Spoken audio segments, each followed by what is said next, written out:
আসসালামু আলাইকুম। বাংলাদেশ বেতার রংপুর। স্থানীয় খবরে আমন্ত্রণ জানাচ্ছি ইউসুফ খন্দকার। প্রধান উপদেষ্টা অধ্যাপক ডক্টর মোহাম্মদ ইউনূস বলেছেন, বাংলাদেশে আগামী জাতীয় নির্বাচন সম্পূর্ণ অবাধ ও সুষ্ঠু হবে। ব্রিটিশ এমপি রূপা হক গতকাল তার সাথে রাষ্ট্রীয় অতিথি ভবন যমুনায় সাক্ষাৎ করতে গেলে তিনি কথা বলেন। এ সময় প্রধান উপদেষ্টা বলেন, আগামী নির্বাচনের জন্য দুটি সম্ভাব্য সময়সূচি রয়েছে।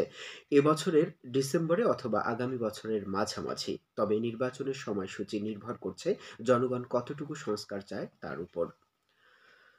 এসো দেশ বদলাই, পৃথিবী বদলাই প্রতিপাদ্যকে সামনে রেখে জয়পুরহাটে তারুণ্যের উৎসব ২০২৫ উদযাপন উপলক্ষে গতকাল জনসচেতনতামূলক সাংস্কৃতিক অনুষ্ঠান পরিবেশিত হয়েছে।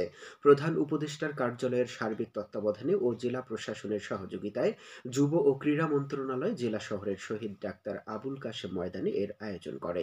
উল্লেখ্য, জনসচেতনতামূলক সাংস্কৃতিক পরিবেশনা ছাড়াও তারুণ্য উৎসব গৃহীত কর্মসূচির আওতায় গত ৩১শে ডিসেম্বর থেকে জয়পুরহাট সার্কিট হাউস মাঠ ও সরকারি রামদেও বাজলা উচ্চ বিদ্যালয়ে শিক্ষার্থীদের বই পড়া ও গণিত অলিম্পিয়াড অনুষ্ঠিত হয়েছে। রংপুর সিটি কর্পোরেশনের ৩টি ওয়ার্ডে এবং জেলার ৪ উপজেলায় আজ সাশ্রয়ী মূল্যে টিসিবির পণ্য বিক্রি করা হচ্ছে। কর্মসূচির আওতায় রংপুর সিটি কর্পোরেশনের ৫, ১৬ ও ১৯ নম্বর ওয়ার্ডে এবং জেলার মিঠাপুকুর, পীরগাছা, পীরগঞ্জ ও বদরগঞ্জ উপজেলায় ৪২টি স্থায়ী পয়েন্টে ৪৯,৬৪৪ জন কার্ডধারীর মধ্যে প্রত্যেকের নিকট ৪৭০ টাকা প্যাকেজ মূল্যে ৫ কেজি চাল, ২ কেজি ডাল এবং ২ লিটার করে তেল বিক্রি করা হচ্ছে। গাইবান্ধার পলাশবাড়ী উপজেলায় বেআইনিভাবে ইটভাটা পরিচালনা ও পরিবেশ আইন লঙ্ঘনের অভিযোগে ৩টি ইটভাটার মালিককে ১৪ লাখ টাকা জরিমানা করা হয়েছে। উপজেলা প্রশাসনের ভ্রাম্যমাণ আদালতের নির্বাহী ম্যাজিস্ট্রেট আল ইয়াসার রহমান তাপাদার এই ভ্রাম্যমাণ আদালত পরিচালনা করেন। লালমনিরহাট সদর উপজেলায় অভিযান পরিচালনা করে ৫১ বোতল ফেনসিডিল সহ ২ জন মাদক কারবারিকে গ্রেফতার করেছে পুলিশ। আজ সকালে সদর থানা এলাকায় পৃথক স্থানে চেকপোস্ট পরিচালনা করে এসব মাদক আটক ও মাদক কারবারিকে গ্রেফতার করা হয়। কুড়িগ্রামের ফুলবাড়ী উপজেলায় মাদক বিরোধী অভিযান পরিচালনা করে ৮ কেজি গাঁজা সহ ৩ মাদক কারবারিকে গ্রেফতার করেছে পুলিশ। গতকাল রাতে উপজেলার ধরলা নদীর ফুলবাড়ী সেতুর পশ্চিম পাড়ে পুলিশ বক্সের সামনে অভিযান পরিচালনা করা হয়। এ ব্যাপারে থানায় মামলা দায়ের করা হয়েছে। লালমনিরহাটের পাটগ্রামে নিষিদ্ধ ঘোষিত ছাত্রলীগের ২ নেতাকে গ্রেফতার করেছে পুলিশ। পাটগ্রাম থানার ভারপ্রাপ্ত কর্মকর্তা আশরাফুজ্জামান সরকার জানান, যৌথ অভিযান চালিয়ে গতকাল বুড়িমারি এলাকা থেকে তাদের গ্রেফতার করা হয়।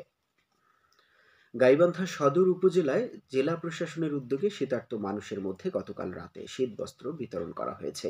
এ সময় উপজেলার রামচন্দ্রপুর ইউনিয়নের গড়দিঘি আশ্রয়ন, বোয়ালি ইউনিয়নের মদিনাতুল উলুম নুরানিয়া ও হাফিজিয়া মাদ্রাসা, পুরাতন বাজার ও পুলবন্দি এলাকার দিনমজুর, অটো চালক, ভ্যান চালক, কুলি, মৎস্যজীবী এবং হোটেল কর্মচারীর মাঝে শীতবস্ত্র হিসেবে ৪ শতাধিক কম্বল বিতরণ করা হয়। জেলার ডেপুটি কমিশনার চৌধুরী মোয়াজ্জম আহমদ এ সময় অন্যান্যের মধ্যে উপস্থিত ছিলেন।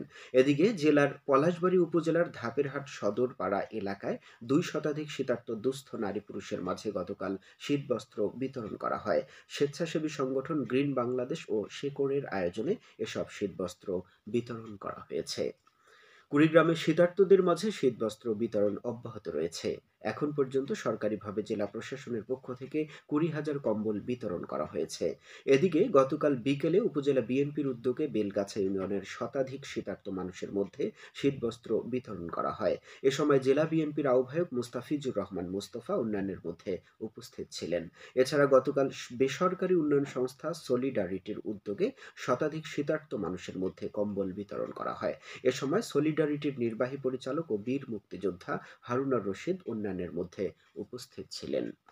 এখন শুনুন কৃষি সংবাদ। গাইবান্ধায় দিন দিন বেড়েই চলছে ভুট্টার চাষ। অল্প খরচে অধিক লাভের আশায় কৃষকরা ভুট্টা চাষে ঝুঁকে পড়েছে। বিশেষ করে তিস্তার চরাঞ্চলে এখন ব্যাপক ভুট্টা চাষ করা হচ্ছে। জেলার সুন্দরগঞ্জ উপজেলার তারাপুর, বেলকা, হরিপুর, চণ্ডীপুর, শ্রীপুর ও কাপাসিয়া ইউনিয়নের উপর দিয়ে প্রবাহিত তিস্তার নদীর চর এলাকায় এসব ভুট্টা চাষ করা হচ্ছে।